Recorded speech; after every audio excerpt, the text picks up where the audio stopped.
Yes, ఇక్కడ question ఏంటంటే ఎందుకు వీళ్ళంతా ఈ మీడియా కానీ లేకపోతే ఒక వర్గం కానీ చంద్రబాబు కానీ ఆ పార్టీ కానీ ఎందుకు వీళ్ళంతా దీన్ని ఇంగ్లీష్ మీడియం కానీ లేకపోతే తీసుకొచ్చిన సంస్కరణలని వ్యతిరేకిస్తున్నారు అంటే కేవలం జగన్ అనే వ్యక్తి చేస్తున్నారని వ్యతిరేకిస్తున్నారా, లేదంటే కార్పొరేట్లకు ఏమన్నా అడ్డంకులు ఇబ్బంది కలుగుతుంది ప్రభుత్వ స్కూళ్ళు ఈ స్థాయిలో డెవలప్ అయితే అని వ్యతిరేకిస్తున్నారా? ఈ వ్యతిరేకించడం వెనుక ఏదో ఒక రీజన్ ఉండాలి కదా సార్?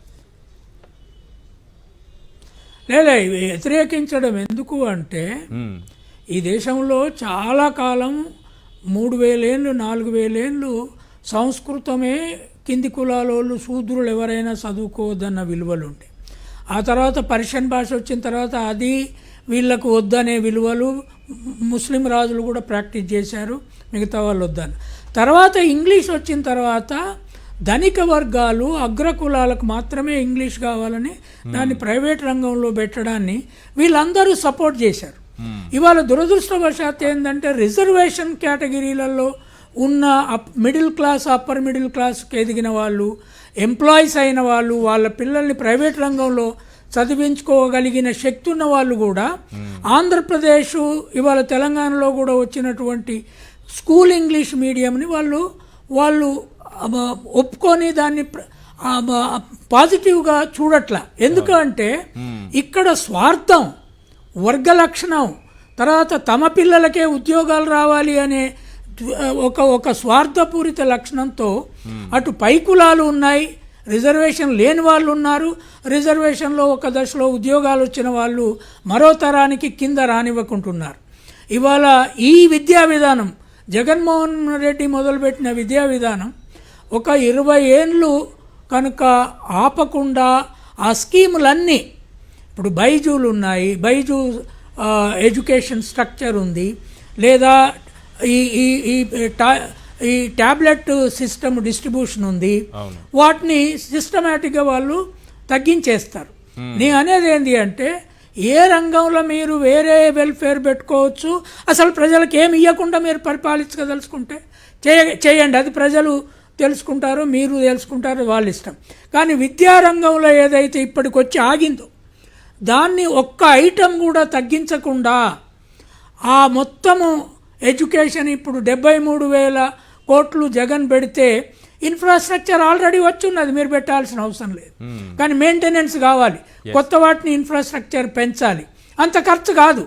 కానీ ఎడ్యుకేషన్ స్ట్రక్చర్ని, ఇంగ్లీష్ మీడియంని, దానికి కావలసిన టెక్నాలజికల్ అరేంజ్మెంట్స్ని ఇప్పుడు మంచి బోర్డ్స్ అరేంజ్ చేశారు.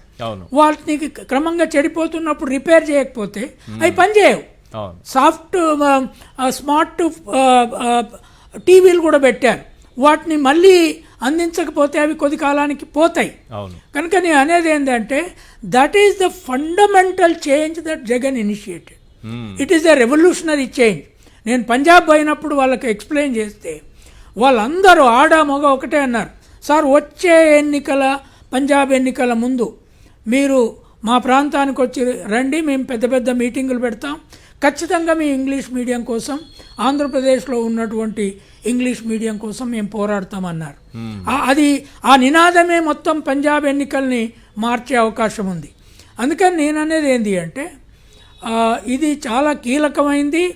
ఈ ప్రభుత్వం ఇప్పుడున్న స్ట్రక్చర్ని ఉంచుతుందని నాకు నమ్మకం లేదు. ప్రజలు చాలా జాగ్రత్తగా ఆలోచించండి.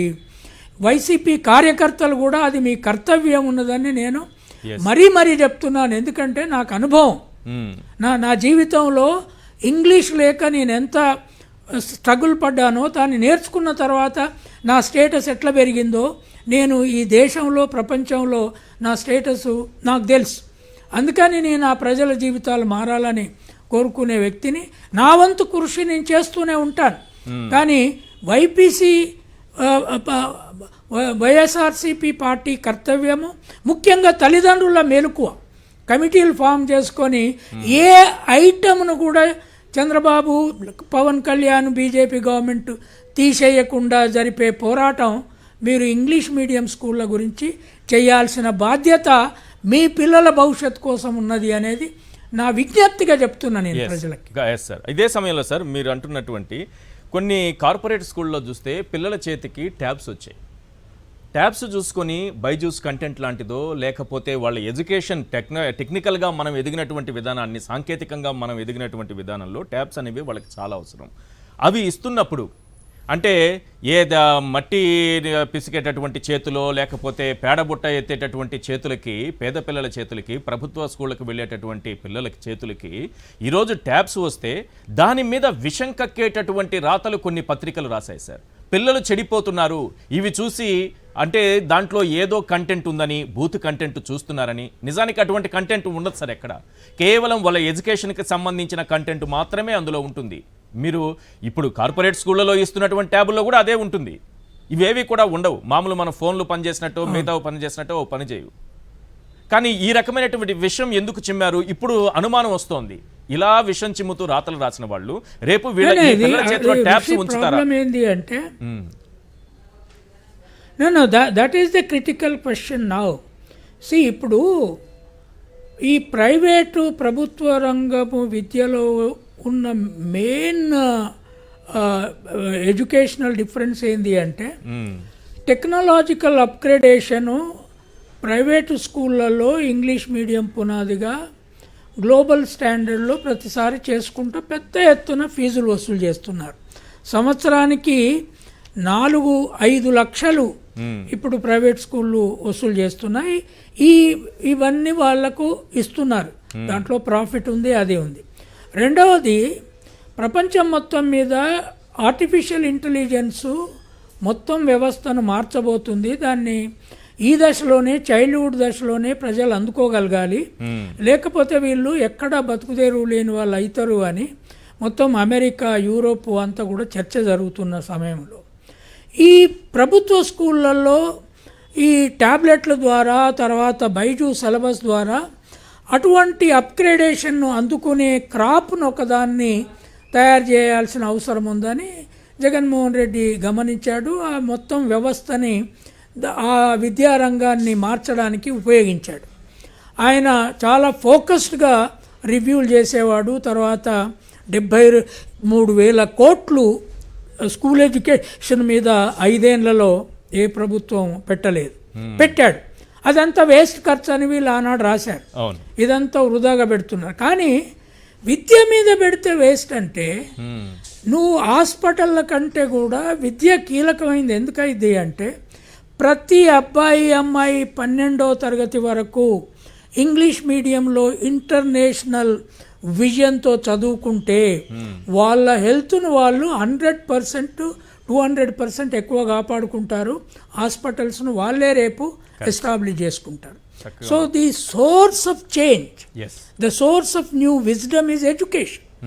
దాని మీద వేరే అతను, మనకు నచ్చని అతను ముఖ్యమంత్రి ఉన్నాడని నెగటివ్ ప్రచారం చాలా చేశారు. అది ఎంత దూరం వెళ్ళిందంటే ఇప్పుడు అబద్ధాలు 1000 సార్లు చెప్పి, మూఢనమ్మకాలు 2000 సార్లు చెప్తే నిరక్షరాస్యులు, రోజు కూలి చేసుకునే వాళ్ళు, జీవితం కోసం ఆరాటే పడేవాళ్ళు, ఏ రాయి ఎదురుగొస్తే ఆ రాయికి మొక్కి మాకు ఈ పూట అన్నం కావాలనుకునే వాళ్ళు అబద్ధాలను నమ్మే పరిస్థితి ఉంటుంది. అందుకే దేశం ఇట్లుంది. అట్లా వీళ్ళు 2-3 పత్రికలు, అన్ని టీవీ ఛానళ్ళు ఈ జగన్మోహన్ రెడ్డి విద్యా విధానం అంతా తప్పుడు విద్యా విధానం, వాళ్ళకి చదవడానికి కూడా రావట్లేదు, ఈ భాష రావట్లేదు, ఆ భాష, టోటల్ అబద్ధాలు. ఇప్పుడు వాళ్ళు ఎంత దూరం అంటే కంచాయిలే కూడా ఒకప్పుడు నేను వైఎం నాట్ ఏ హిందూ పుస్తకం రాసినప్పుడు కంచాయిలేకు గింత ఇంగ్లీష్ రాదు, ఏదో ఒక కమిటీ, విదేశ్ కమిటీ రాసిందని ఏబీవీపీ వాళ్ళు ఉస్మానియా ఆర్ట్స్ కాలేజ్ ఎదురుగా పెద్ద పోస్టర్ వేశారు. అంటే నాకు వచ్చిన ఇంగ్లీష్ మీద కూడా వాళ్ళకి నమ్మకం లేదు. అప్పుడు నేను వాళ్ళని పిలిచి చెప్పాను, అరే మీకు నాకు ఈ రాత వచ్చని నమ్మకం లేనప్పుడు నేను ఎట్లా ప్రూవ్ చేయాలి? మీ పెద్ద మేధావి అరుణ్ శౌరి, అరుణ్ జైట్లీ ఇద్దరు ఉన్నారు కదా, వాళ్ళని పట్టుకరాండి, నేను డిక్టేషన్ ఇస్తా, ఇంకంతకంటే ఏం చేయగలను నేను అని చెప్పిన. ఇట్లాంటి విలువల్ని తయారు చేసిన మీడియా ఇది, విలువల్ని తయారు చేసిన కార్పొరేట్స్, వీళ్ళు విలువల్ని తయారు చేసిన మత సంస్కృతి. పాఠశాలకు వెళ్ళేటటువంటి విద్యార్థుల్ని కూడా పేపర్లో రాసి, బెండపూడి విద్యార్థులు అద్భుతంగా ఇంగ్లీష్ మాట్లాడుతుంటే వాళ్ళ యాక్సెంట్ చూసిన తర్వాత అందరూ నివ్వెరపోయేలా ఉంటే సరే, దాన్ని కూడా బెండపూడి బడాయి వీళ్ళకి ఏమీ రాదు, వాళ్ళకి నేర్పించి చెప్పిస్తున్నారన్నట్టుగా వార్తలు రాశారు సార్. పేపర్లో ఫ్రంట్ పేజీలో పెద్ద అక్షరాలతో రాశారు సార్, పిల్లల్ని కామెంట్ చేస్తూ. లేలే ఋషి, నేను చూశాను కదా, వాళ్ళ మేధావి ఆ జయప్రకాష్ నారాయణే వాళ్ళు ఏ భాషలో సెంటెన్సులు రాయలేదని అన్నాడు. నేను అప్పుడే చెప్పిన ఒక యూట్యూబ్ వీడియోలో, అరే ఒకసారి మన ఇద్దరం పోదాం ఆ స్కూళ్ళకి, ఆ పిల్లలతో రాయిద్దాం, అది మీకంటే మంచిగా రాసే పిల్లలు ఉన్నారు దాంట్లో. This kind of absolutely class anti people campaign Andhra Pradesh విషయంలో గత 5 ఏళ్ళు బలంగా సాగింది. అది కొంత ఎన్నికల్లో ప్రభావం కూడా పడేసింది. ఇది ఎన్నికల కోసము, మళ్ళీ అధికారంలోకి రావడం కోసము సరే మీరు వచ్చారు. భారత రాజ్యాంగం ఎన్నికల్లో అధికారం కోల్పోయిన వాళ్ళు అధికారం అపోజిషన్లో ఉండాలి, అధికారం వచ్చిన వాళ్ళు పరిపాలన చేయాలి.